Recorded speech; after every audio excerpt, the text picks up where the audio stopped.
A very good morning and Jai Hind class 11th, continuing with chapter number 3, that is public, private and global enterprises. Dear students, yesterday we are done with the departmental undertaking, statutory corporation and government company. Here in front of you is the difference between these three.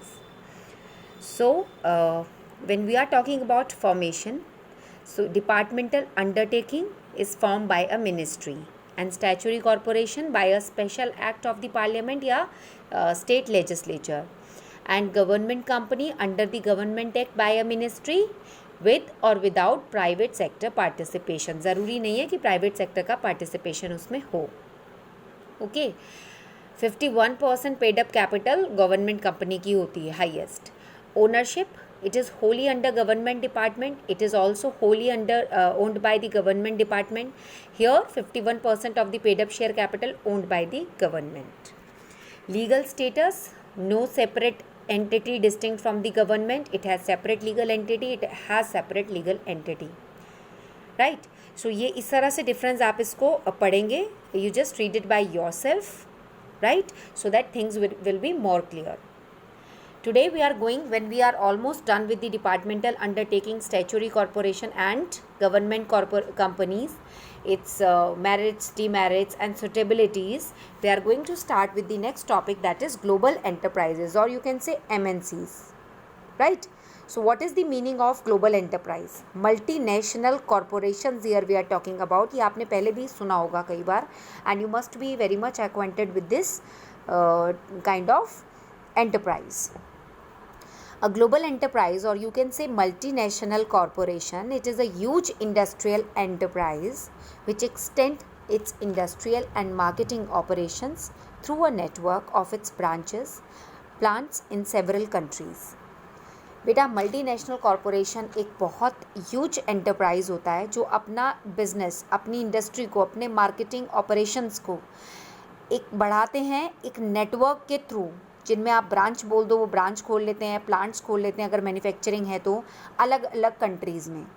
इनका एक headquarter होता है जहाँ से ये operate करते हैं, but it procure material, recruit labour, manufactures product and carry on sale in a large number of countries. Let's suppose कोई एक मल्टीनेशनल कंपनी इंडिया में सेटअप होना चाहती है. ठीक है, इंडिया में एक मल्टीनेशनल कंपनी इज़ कमिंग, तो वो मल्टीनेशनल कंपनी एक ऐसी जगह पर सेटअप करेंगे जहाँ पर जिस भी चीज़ को जिस भी चीज़ का वो प्लांट लगा रहे हैं, मतलब मैन्युफैक्चरिंग कर रहे हैं, लेट्स सपोज, इजीली अवेलेबल हो जाएं, रिक्रूट कर सकें लोगों को इजीली, लो वेजेस पे, हाई वेजेस पे, और मटेरियल उनको इजीली अवेलेबल हो जाए, एंड प्रोडक्ट्स उनको इजीली अवेलेबल हो जाएं जो उनको चाहिए. ठीक है, सो ये सब चीज़ें देखकर एक एमएनसी सेटअप होती है. Right? So the major part of its revenue is generated through operations in countries other than where its headquarters are located.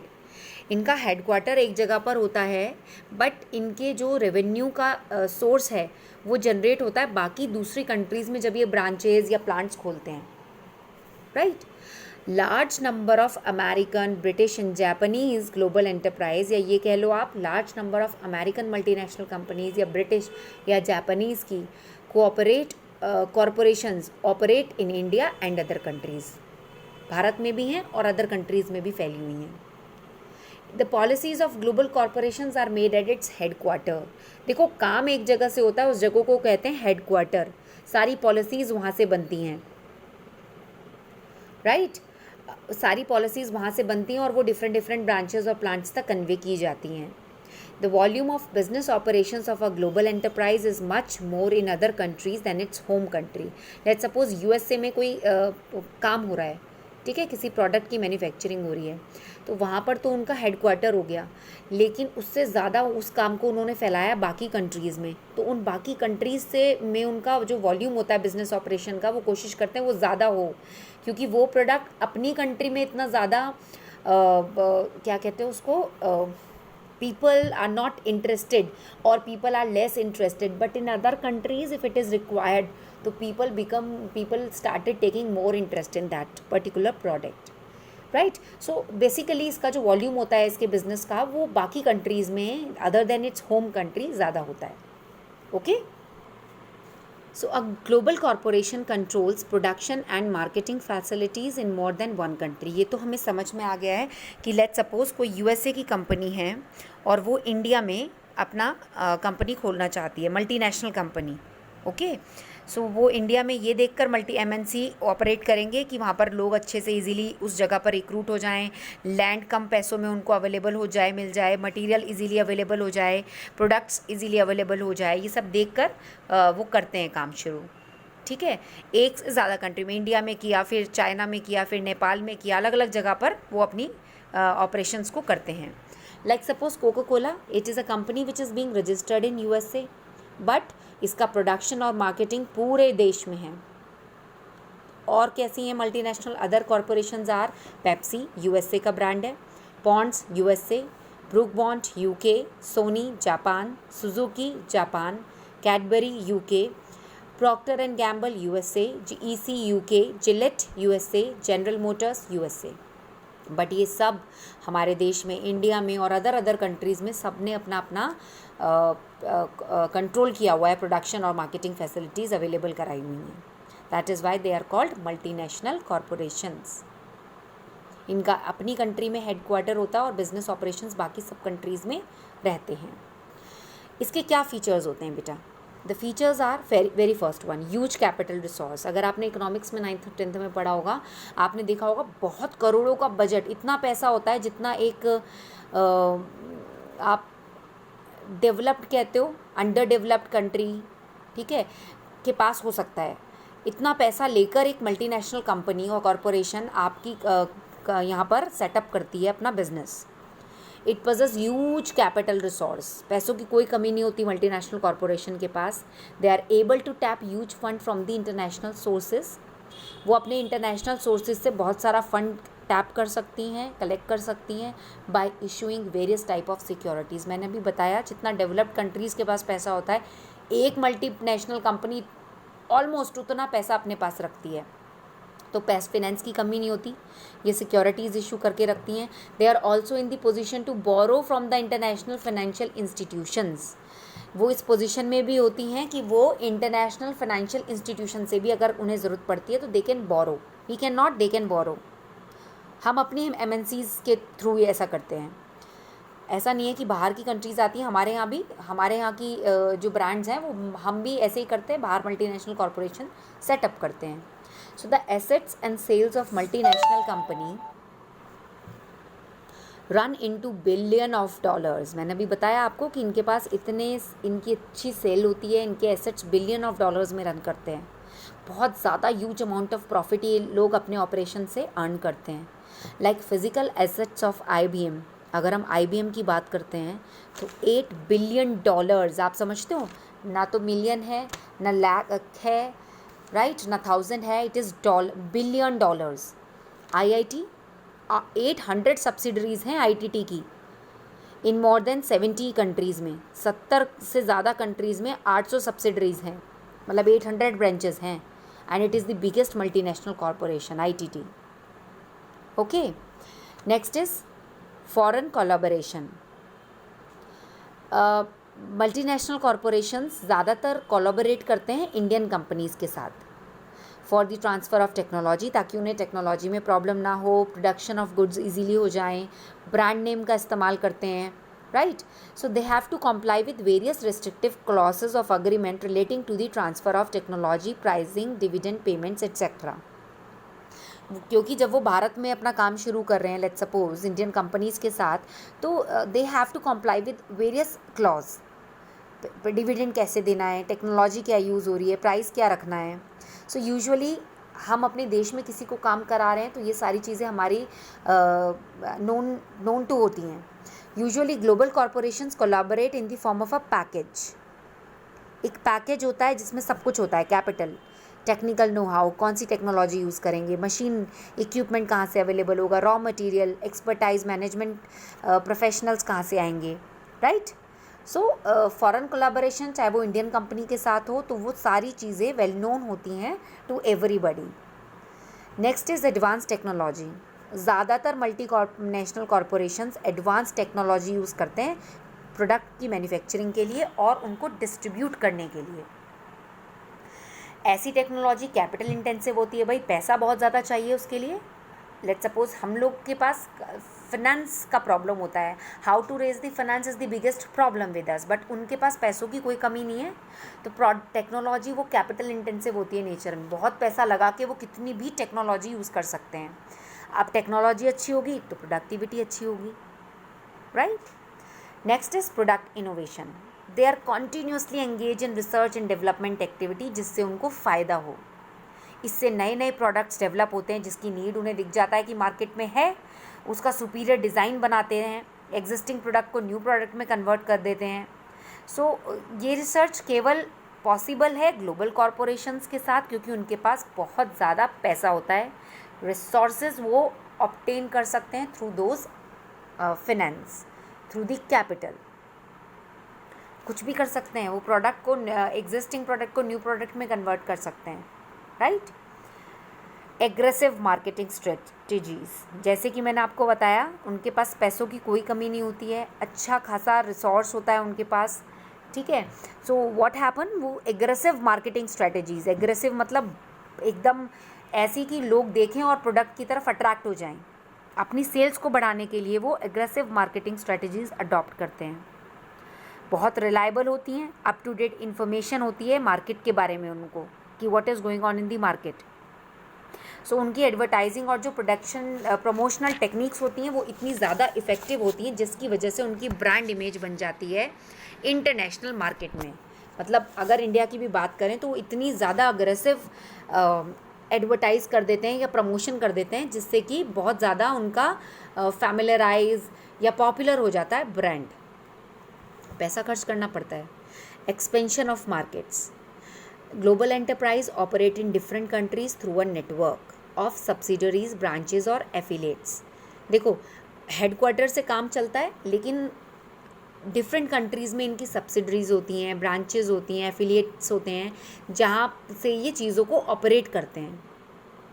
Because of this vast resource और सुपीरियर मार्केटिंग स्किल, वो actually they are able to expand their business, क्योंकि उनके पास कोई कमी नहीं है। वो अपना कितने भी सब्सिडरीज खोल सकते हैं, वो 500 खोल सकते हैं, वो 800 खोल सकते हैं, पैसों की कोई कमी नहीं है, राइट। सो वो अपना एक्सपेंशन कर सकते हैं, अपनी टेरिटरीज़ को बढ़ा सकते हैं, और उनकी स्ट्रॉन्ग ब्रांड इमेज उनको हेल्प करती है उनका मार्केटिंग को बढ़ाने के लिए, उनकी टेरिटरीज़ को एक्सपेंड करने के लिए, ठीक है। सेंट्रलाइज्ड कंट्रोल, एमएनसी का हेडक्वार्टर होता है अपनी होम कंट्री में, जहाँ से वो सारे काम कंट्रोल एक्सरसाइज करते हैं, ठीक है। Which control is exercise over branches and subsidiaries, जितनी भी उन्होंने ब्रांचेज या सब्सिडरीज खोली हैं उन सबको कंट्रोल किया जाता है from the home country, from the main headquarter. जो पॉलिसीज़ हेडक्वार्टर्स में फ्रेम आउट होती हैं, ये सब्सिडरीज और ब्रांचेस उन्हें ही फॉलो अप करते हैं। Next comes professional management. They employ trained and professional managers. हमें फ़ायदा ये हो जाता है, वो अगर हमारी कंट्री में कर रहे हैं तो हमें एम्प्लॉयमेंट मिल जाता है, हमें नया प्रोडक्ट इनोवेशन होता है, हमारी अल्टीमेटली कैपिटल बढ़ती है, right. So these managers have specialised training and skills in different functional area. वो हमेशा ट्रेंड और प्रोफेशनल मैनेजर्स रखते हैं। कहते हैं ना एमएनसी में job is a big thing, so for that you need to be well trained and well professional. चाहे आपको किसी भी डिपार्टमेंट में जॉब चाहिए, चाहे फाइनेंस में, मार्केटिंग या ह्यूमन रिसोर्स में, ओके। सो बेटा here is some list of popular foreign MNCs and their Indian affiliates like Cadbury. तो भारत में जो सब्सिडी है इसकी वो है Cadbury India, PNG India, Unilever, Hindustan lever. ये आप just go through it by yourself, okay. Next comes is joint venture after the multinational corporation. देखो जॉइंट वेंचर क्या होता है बेटा, एक बहुत पॉपुलर वे है to attract the foreign capital. हम लोगों के पास शायद इतना कैपिटल नहीं होता, फंड रेज करना हमारे लिए बहुत मुश्किल होता है, तो फॉरेन कैपिटल को अट्रैक्ट करने का जॉइंट वेंचर से अच्छा तरीका और कोई नहीं हो सकता। लाइक देखो example is given, Eicher motors is a joint venture of Eicher Goodearth India and Mitsubishi Japan and Thermax Fuji is a joint venture of Thermax company India. Like in simple word, ये ऐसा अरेंजमेंट होता है बिटवीन टू और मोर partners जो कि एक project को share करते हैं. ओके, पार्टिसिपेशन करके इक्विटी कैपिटल के साथ शेयर्स रेज किए जाते हैं. It is being governed and managed by the private or government, right? In other words, you can say that a joint venture is an arrangement between two or more partners sharing a new project or venture जिसे finance की ज़रूरत है और उसे attract करना है foreign capital. So they can attract the foreign capital through participation in equity capital, right? Equity fund ऐसे ही तो रेज किया जाता है. So in other word, you can say that two or more firm collaborate to create a new organization that is called joint venture. ये private भी हो सकते हैं, गवर्नमेंट भी हो सकते हैं, फॉरेन कंपनीज भी हो सकते हैं. It is being owned and controlled by private, government और by foreign company. For example, Bharat की कंपनी है मारुति उद्योग और जापानीज़ है सुजुकी. ये आपस में मिल गए, जॉइंट वेंचर हुआ, it become Maruti Suzuki. It may take many form depending on कितना शेयर है, कितने पार्टनर्स हैं, प्रोजेक्ट किस तरह का है, क्या टाइम पीरियड है, ये सब देखकर फिर वो जॉइंट वेंचर ज्वाइन करते हैं. There are many options for the firms intending to go for joint venture. Maruti is a Indian company and Suzuki is a Japanese company, and they came into the joint venture all together, and they've innovate Maruti Suzuki. It may be created in three ways. First, foreign company और एक Indian company they join together to form a new business. इस agreement में जो business होगा Indian company का, उन्हें पैसों की ज़रूरत है, वो शेयर्स परचेज करेंगे, ठीक है, इन ल्यू ऑफ शेयर्स होगा. और फॉरेन कंपनी का वो कैश देकर करेंगे. तो कैश की भी प्रॉब्लम नहीं रही और उन लोगों को भी जितने उनके पास पैसे हैं उस अकॉर्डिंग वो शेयर्स परचेज करेंगे उस कंपनी के. Next, to enterprise incorporate a joint venture company and pool in their capital in agreed proportion by buying share of the joint venture company. दो एंटरप्राइज एक साथ मिलते हैं इन अ जॉइंट वेंचर, अपनी अपनी कैपिटल्स को अग्रीड प्रोपोर्शन में, चाहे वो शेयर खरीद रहे हैं चाहे वो कैश ला रहे हैं, अपनी विल से करते हैं. The promoter shareholder of an existing Indian company में agree to jointly carry on the business of the company with another individual और अ कंपनी. जो शेयर होल्डर होता है इंडियन कंपनी का, वो दूसरे इंडिविजुअल के साथ जॉइंट वेंचर कर सकता है. जो दूसरी पार्टी होगी वो इन्वेस्ट करेगी बिजनेस में और बिजनेस के शेयर्स खरीद लेगी कैश में, तो फाइनेंस की प्रॉब्लम ख़त्म हो जाएगी. ठीक है, इसके क्या बेनिफिट्स हैं? First, increased resources and capacity. पैसों की ज़रूरत होती है, जब जॉइंट वेंचर हो जाता है इससे फाइनेंस की प्रॉब्लम नहीं होती. दो कंपनी मिल गई, ह्यूमन रिसोर्स की प्रॉब्लम नहीं हुई, पार्टनर्स एक हो गए. So because of this it can undertake big project, बड़ा प्रोजेक्ट कर सकते हैं with huge resources. Second, access to advance technology. जब दो कंपनीज जॉइंट वेंचर में आ जाती हैं तो टेक्नोलॉजी भी सोफिस्टिकेटेड यूज़ की जाती है by one of the partners और may be procured from the market. Advance technology जिसे कहते हैं, क्योंकि they have to work all together to earn profit. Access to new market and distribution network. Joint venture जब दो partners के बीच में होता है ऑफ डिफरेंट कंट्रीज़, तो वो हेल्प करती है न्यू मार्केट्स को एक्सप्लोर करने में. फॉरेन पार्टनर न्यू मार्केट को फाइंड करता है in a host country. Like for example, Honda formed a joint venture with the Hero group. Hero Honda सुना है ना आपने, to tap the unexploited bike market in India. Bike का बिल्कुल एक बार में डिबैनिश हो गया था, nobody was there to purchase the bikes, मतलब ख़त्म हो गया था ऑलमोस्ट, ये समझो. सो होंडा ने एक जॉइंट वेंचर किया हीरो ग्रुप के साथ. तो party joint venture can take the advantage of established distribution network. तो उस पार्टी ने क्या किया, जो उनका करंट नेटवर्क था उसके साथ मिलकर काम किया, जिससे प्रॉब्लम नहीं हुई, डिस्ट्रीब्यूशन नेटवर्क बढ़ गया. Innovation. Joint venture often introduce innovation. जब दो पार्टीज़ मिलती हैं, दो लोग मिलते हैं, तो नया कुछ इनोवेट होता है, कस्टमर्स अट्रैक्ट होते हैं, राइट, कॉम्पिटिटिव एज प्रोडक्ट को देखते हुए. Next is low cost of production.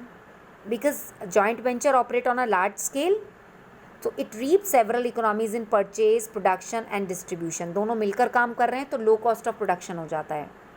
Establish brand image. Brand image of the foreign partner to the joint venture is a greatest asset, चाहे वो फॉरेन पार्टनर के लिए हो चाहे इंडियन पार्टनर के लिए. For example hero Honda capitalized on the brand of Honda and Maruti repeat the benefit of brand image of Suzuki. Collaborate हो गए ना दोनों, हीरो होंडा, मारुति सुजुकी, तो ब्रांड इमेज बन गई. शेयरिंग ऑफ रिस्क, जो पार्टनर्स हैं कोलैबोरेट हुए हैं, जॉइंट वेंचर में आए हैं, ठीक है, तो वो जो रिस्क होंगे वो भी आपस में मिलकर शेयर करेंगे. अगर कोई स्मॉलर फर्म कोलैबोरेट करती है जॉइंट वेंचर में, एमएनसीज के जॉइंट वेंचर में आती है, तो भी वो उनको बेनिफिट होता है इसका. In short, joint venture is an effective way of getting the capital, technology, raw material. Firm share करती है रिस्क या कॉस्ट ऑफ न्यू वेंचर मिलकर. इसकी सबसे बड़ी डिसएडवांटेज है is that this lies with the shared ownership of joint venture. Although it reduces the risk for each participant, it also limits the control and return that each firm can enjoy. Risk होगा तो वो सब मिलकर करेंगे, profit होगा वो सब मिलकर लेंगे. It limit the control and return that each firm can enjoy. दोनों फर्म मिलकर एन्जॉय कर सकें तो ये लिमिट कर देते हैं हर एक फर्म की कंट्रोल और जो उनको रिटर्न मिलेगा उसके बदले में, right. So I hope it is clear to you. Just go through it at once or twice so that the things will be more clear to you. Now this is the last topic of this chapter. We will do it on Monday. Okay. That's all for today. Thank you so much.